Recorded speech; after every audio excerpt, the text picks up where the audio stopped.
Let's talk about something that so many people of faith really struggle with: money. That tension between wanting to be financially successful, but also wanting to stay true to your spiritual values. It's a tough one for sure. So today, we're going to break down a pretty powerful framework that might just help you answer that question for yourself. So let's just put the question right out there bluntly. Can you actually love God and build wealth? For a lot of people, there's this feeling of guilt, wondering if ambition is somehow a sin. We're going to tackle that question head on in this explainer. To get us started, let's ground this whole conversation in a really powerful reality check from Pastor Lee Jenkins. He says, when you're broke, you don't have options. Money brings us options. And listen, this isn't about greed. It's about the freedom that comes with having resources, the freedom to be your most generous self. So who's our guide for this conversation? Well, let me introduce you to Pastor Lee Jenkins. His perspective is so unique because he's literally lived in two completely different worlds: high finance and ministry. And that journey gives him, some incredible credibility on this whole topic. Just look at this timeline. It really tells an incredible story. Jenkins spent 25 years as a super successful investment advisor. We're talking Wall Street. But even with all that success, he started feeling what he calls a holy discontent. Then the Great Recession hit, and it was a massive wake-up call for him.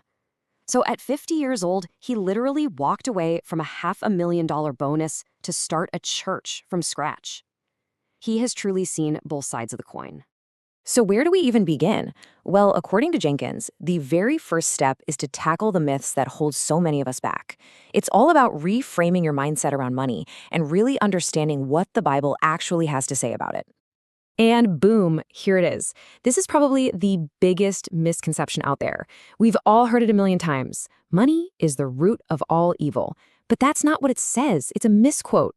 The actual verse adds one tiny but absolutely crucial word. The love of money is the root of all kinds of evil. See the difference?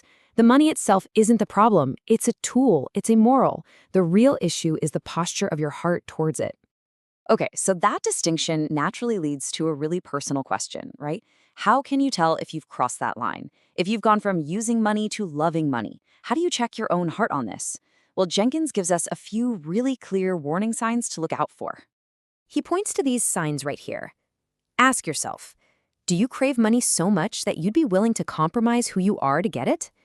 Does pursuing that pull you away from your faith, from your community? And what kind of fruit is it producing in your life?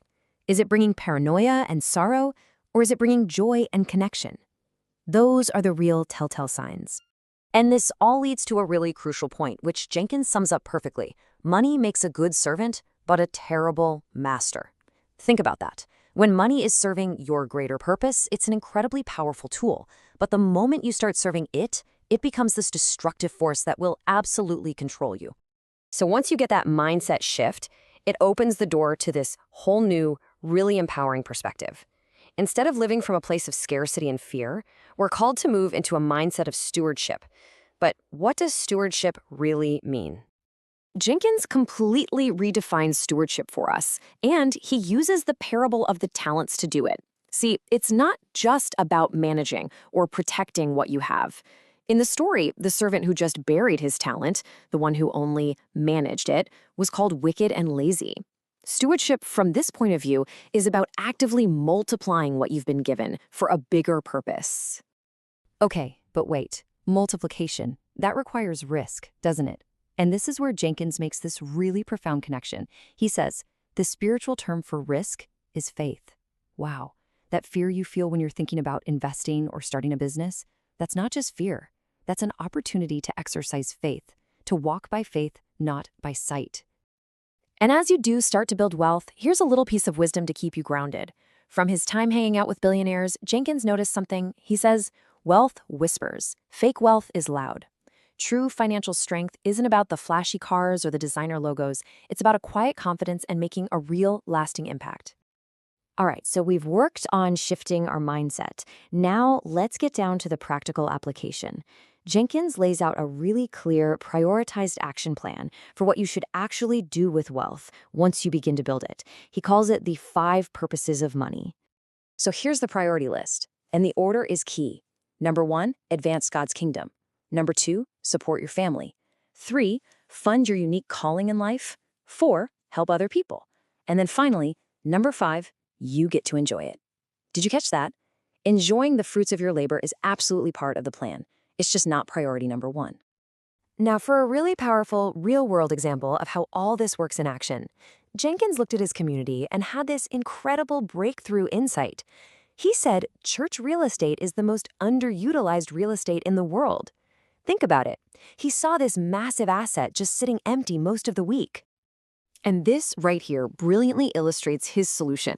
Instead of the old traditional model where a church is basically an expense that's used one day a week, his church, Eagle's Nest, adopted a stewardship model. They went out and bought a commercial property that already had tenants, like a Petco. Now, the property is an income-producing asset. It's used 7 days a week to serve the community through event spaces and businesses, and it completely turned a cost center into a blessing generator. Just amazing. So, we're going to end with the same challenge that Pastor Jenkins poses. This whole idea isn't just about managing your resources, it's about multiplying them for a greater good.